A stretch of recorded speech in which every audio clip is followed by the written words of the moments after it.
Titans, and welcome to CSUF News. I'm Alyssa Ruiz. And I'm Miri Sonoda. Our first story details an incident that occurred here on the Cal State Fullerton campus. We sent our reporter Frank Redardi to cover the fight between the CSUF professor and student that happened in front of Titan shops. What was supposed to be a peaceful student march ended with fists thrown between professors and students.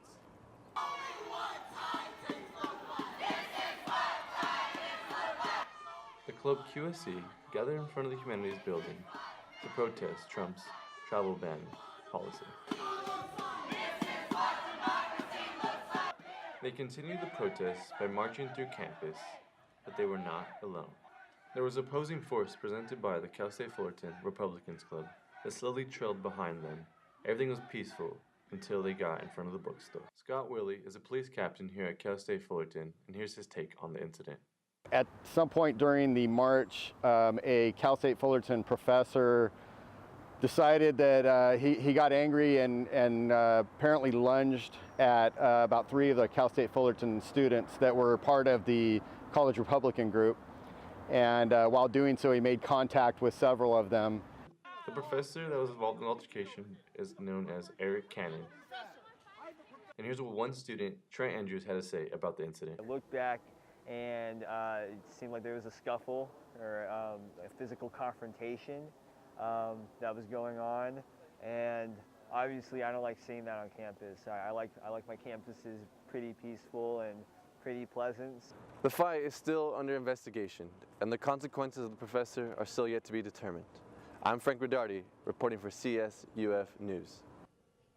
Thanks, Frank. That's a fight I wouldn't want to be in the middle of. Public schools may be reverting back to gendered restrooms after a recent decision made by the Trump administration. We sent reporter Gabriela Castanilla to talk to locals in the community about this issue. To some people, this is just another restroom, but to people within the transgender community, this restroom represents comfort and freedom, a freedom that was just granted to them as little as over a year ago, but is already being taken away. The Trump administration is withdrawing protection in public schools for the transgender community. The reason behind the actions of the Trump administration comes down to safety.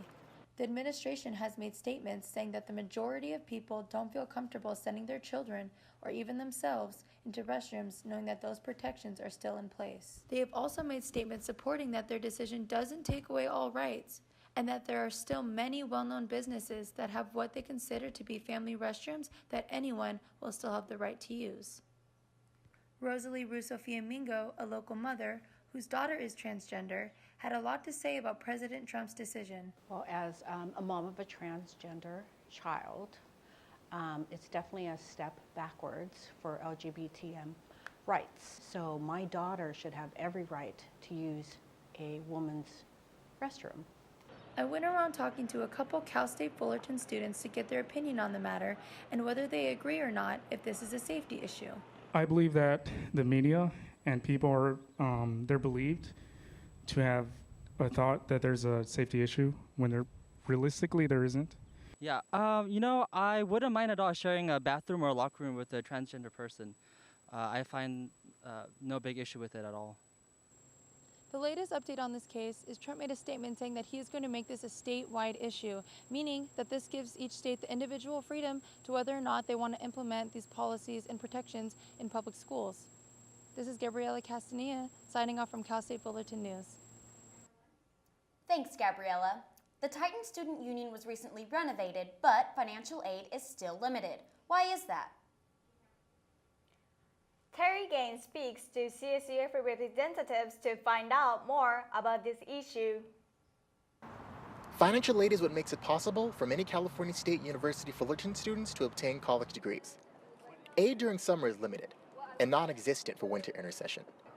With the campus currently undergoing renovations, including the newly finished Titan Student Union, I decided to find out, how was the TSU paid for? And could any of the funds used for renovations been given to students in need of financial assistance? The first person I decided to ask was Sunny Gill, Vice President of Finance for ASI. There's a campus union fee that you pay every semester that every enrolled student pays, and that union fee is of $134, and it's collected on a semesterly basis. And so what's happened is ASI, who administers the campus union fee through the Titan Student Center's governing board, has been building up reserves and have been planning to build a new TSU for a while now.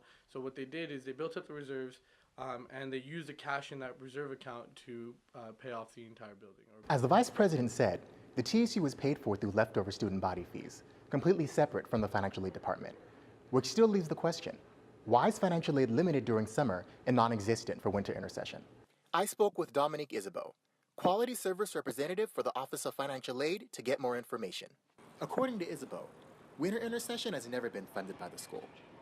While she said that summer aid is limited, one grant is available to students depending on their EFC, expected family contribution number. And you basically have to have a 0 EFC number, which is the highest eligibility you can have for financial aid. So every year we do get different funding from the Board of Trustees, but it is based on different factors for each campus. While the Board of Trustees has a number of factors to consider, one thing is clear. Limited financial aid puts a strain on students' wallets. Reporting from the TSU, Terry Gaines, Cal State Fullerton News. Thank you, Terry. New doors are opening for bilingual journalism students of Cal State Fullerton.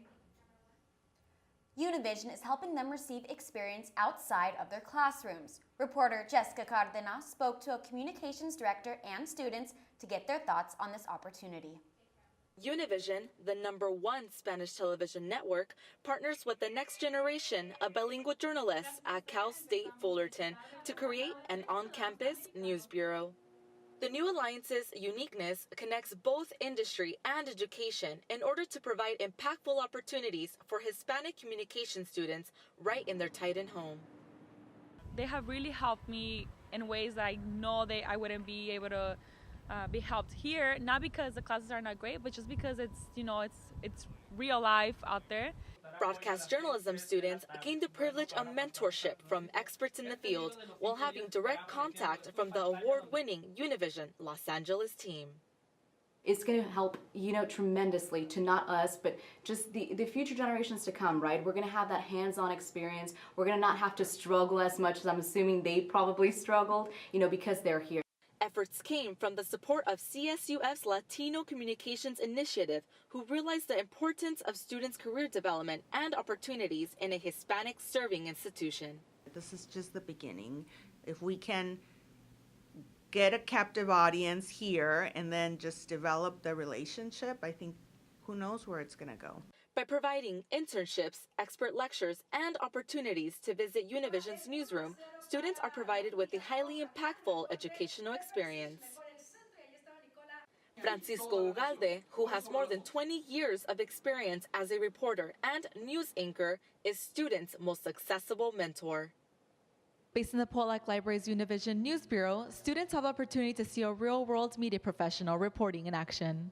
It has helped me so much, and it has prepared me for the real world out there. The new alliance prepares the next generation of bilingual journalists for the competitive world of media after leaving their Titan home.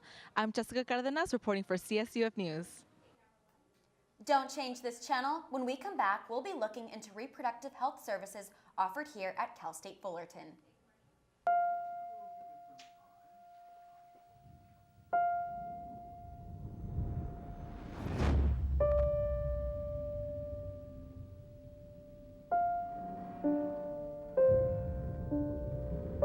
What if a disaster strikes without warning?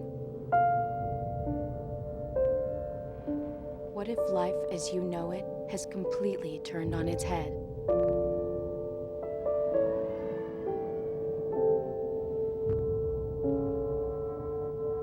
What if everything familiar becomes anything but?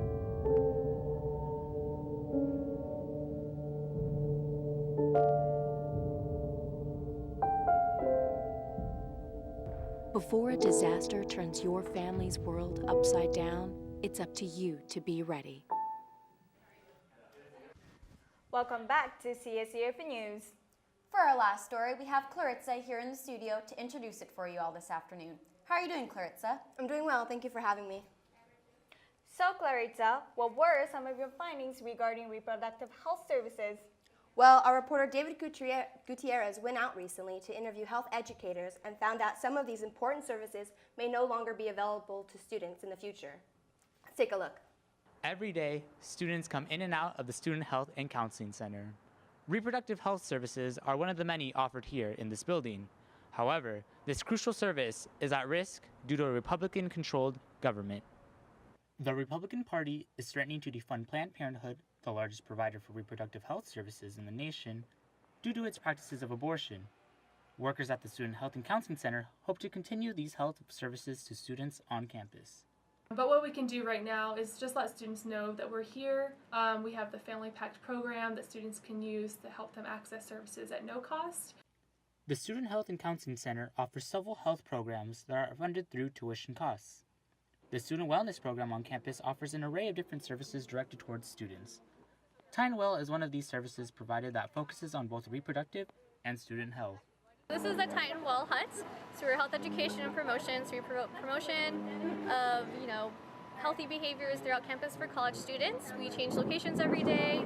We have a lot of cool free stuff for students that are interested. We're just really trying to promote healthy behaviors among college students. Although these programs are offered to all CSUF students, many don't take advantage of their accessibility. Students are recognizing the importance of these affordable health programs.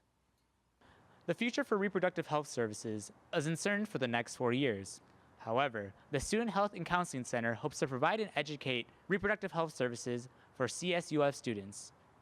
Here at the Student Health and Counseling Center, David Gutierrez, CSUF News. And that's all we have for today. Thank you for tuning in to CSUF News. I'm Alyssa Ruiz. And I'm Miri Sanoda. Have a great day, Titans.